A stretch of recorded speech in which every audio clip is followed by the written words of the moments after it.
Hello, and welcome to Where's Babs? This is Barbara Talisman. Quick intro to my conversation with Reed Shank, a fellow solo traveler I met on the Majestic Princess as we sailed from Sydney to LA over the course of 28 days. We talk about why solo traveling on a cruise ship can not only be fun and a great way to meet people, but less expensive than you think. Give me grace on the editing, and I hope you enjoy the podcast. Thanks for listening, as always. Hi, Reed. Good morning. How are you? I'm very well. So you and I have had some discussions about being a solo traveler. So what's your take on it? And you've been traveling on your own, or traveling more full time for how long? Basically almost 2 years, year and a half, and saw this commercial that came on for Princess Cruises, and I'd done one before, so I said, I'm going to check it out, and it was a bargain. It was just coming back from COVID, and so they were very cheap, and I took a 7-day Mexican Riviera cruise and ended up doing 6 last year. That's funny, because that was my first cruise, but it was on Carnival, and it was the same Mexican, 7 days up and down the Mexican Riviera. That's funny, that was both of our first cruises. Enjoyed traveling anyway, and I used to do it for business concerns, many years ago, and so I got a chance to see most of the United States and some parts of Canada and things like that. And of course, I did a few trips to the Bahamas and trips to Mexico and that kind of thing. So like the typical vacation kind of thing. Kind of stuff. Yeah. And then I got bitten by the cruise bug, and it was just so convenient. I live in Southern California, so it's easy to jump on a ship and go to Mexico. There's probably, between San Francisco and Long Beach, probably like 5 ports that you can pull on from Southern California, in case people are wondering.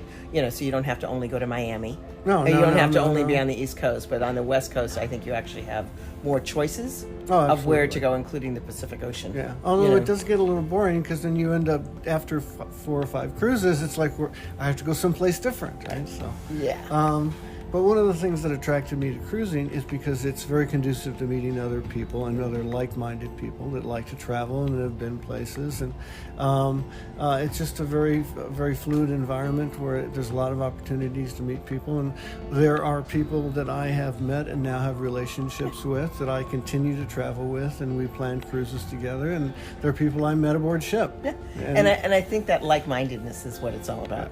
That when you meet people in an environment that we all want to be in, whatever it is, but this one happens to be, you're kind of captivated on this particular cruise for 28 days. So you're really together for a long time, as opposed to a 7-day cruise, which you also make friends on for sure. Yeah. But I think because of the like-mindedness, people are willing to share Facebook and share names and texts and phone numbers and say, yes, let's stay in touch. Also, when in a resort type of environment, it's not as conducive to having meals together and that kind of thing. Right. So I ended up going to Thailand for a week, and then Bali 2 weeks, and then I spent a week in Sydney before getting on this ship.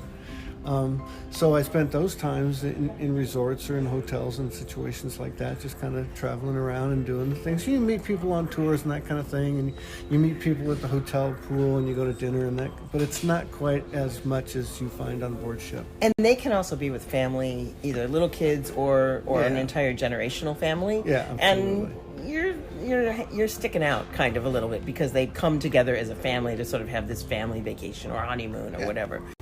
So it's funny, because when we started this, we met at the solo table. So on any cruise you're on, there's a roll call that happens on Cruise Critic or on Facebook for your cruise ship and your date. And so I had started this little solo thing. Who's solo? There are a fair number of solo travelers on this cruise ship. And did you find that on your other cruises, like the long one to Tokyo? Yeah, I'm not as active on the Cruise Critic or the Facebook thing. I kind of find out about them after the fact and then get involved with them.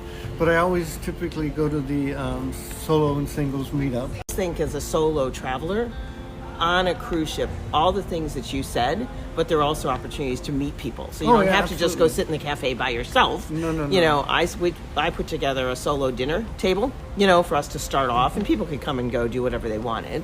And then there's that solo meetup that you discussed. And I just think that just kicks it off, and you meet at least other solo travelers and you see more. And I think people kind of find their own little groups, and they do. And that's been the case for me. Yep, I agree.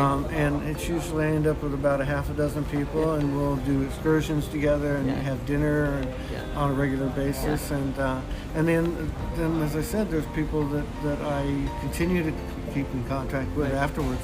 In fact, we got to back this up because I'm traveling full time and you're traveling. I mean, full time mostly. Yeah. So, what led you to do that? I mean, what were you doing just prior? And then what said, okay, well, I'm just, besides the fact that you love traveling, I get that. Well, I have my own company, first of all. Right? I have a mortgage brokerage and realty. Okay. I spent a number of years in wholesale. Most of my career has been in marketing, sales and marketing. And then I have a degree in economics, so I kind of got into the loan business.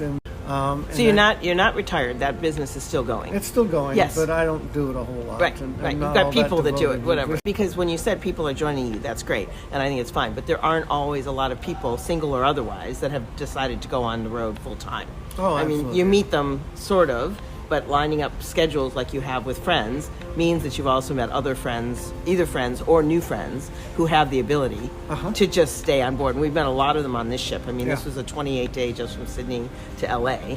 And I think the whole thing up to Vancouver is almost 35 it'll be 40 days. 40 me, days. So you got to find people. I mean, I think it's great, but you got to find people. And you do find them on cruise ships that have also agreed, I'm just going to be on the road full time. And where I go and how I go, let's just do it together. And there are some that are very fortunate that they have the resources that they can own multiple homes and they can do this full time. Right. I'm not one of those individuals. I like to say to people, I did better than most, but not as well as many. Yes. And you and I, we can talk about this another time as well, but we both decided to take our Social Security at 62. Well, 63, yeah. Oh, 60, well, mine was 62, 63, a year. But it's still early relative to what the Social Security Administration might give you later on in life. I'm not a financial advisor, but I did the math, and it didn't make any sense. Right, and I'm not one either.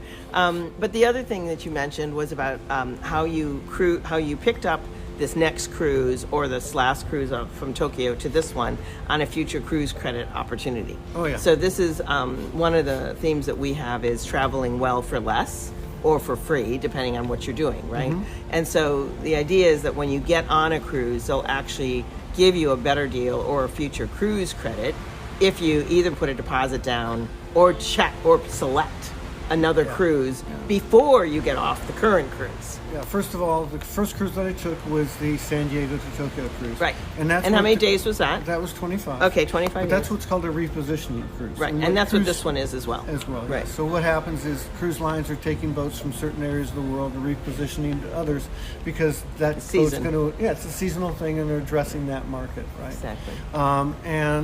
So as a result, it's a very economically priced cruise to begin with. Right. And then when I got on board, they said, well, guess what?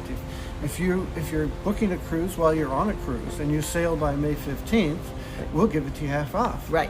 Right? So I ended up doing this 27-day cruise. I got a balcony. I could have got it for less money. Right. But I paid a little over $1,800 for a $2,700 cruise for a balcony.